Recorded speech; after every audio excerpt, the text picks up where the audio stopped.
आनंदी या मालिकेच्या पुढील भागाचे काही अपडेट आजच्या व्हिडिओमध्ये आपण जाणून घेणार आहोत। आता इथे समिधाचं श्राद्ध असतं, सगळेच जण इथे जमा झालेले असतात। आता इथे खरं तर विद्याधरणी युगंधरचे तिन्ही मुलं बोलून घेतलेले असतात। ते युगंधरपासून लांब राहत असतात आणि युगंधरचा तेवढा तिरस्कारसुद्धा करत असतात। आता हे विद्याधरणी मुद्दाम केलेलं असतं। आता ते तिन्ही मुलं आलेले असतात, त्यातलाच मोठा मुलगा इथे युगंधरकडे येतो आणि ही पूजा थांबवण्याचं काम करत असतो। तो इथे म्हणत असतो, हे सगळं काही करण्याची तुम्हाला गरजच नाही। माझी आई जेव्हा जिवंत होती तेव्हा तुम्ही तिच्यासाठी काही केलं नाही, तुमचा बिझनेस, तुमच्या सगळ्या गोष्टीत तुम्ही लक्ष दिलं। आता हे सगळं करून काही उपयोग नाही असं इथे तो धमकी देऊनच युगंधरला म्हणत असतो। आता हे सगळं काही आनंदी ऐकत असते, तेव्हा इथे आनंदी म्हणत असते, काय मालक साहेबांचे मुलं?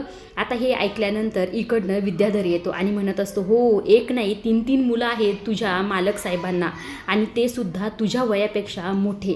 असं म्हटल्यानंतर आनंदीला तर धक्काच बसलेला असतो। आता आनंदी ह्या नवीन नात्याला कशी सामोरे जाते, ह्या सगळ्या गोष्टी कशा प्रकारे करते आणि विद्याधरचा हा डाव कशा प्रकारे पलटून लावते हे पाहण्यासारखंच आहे।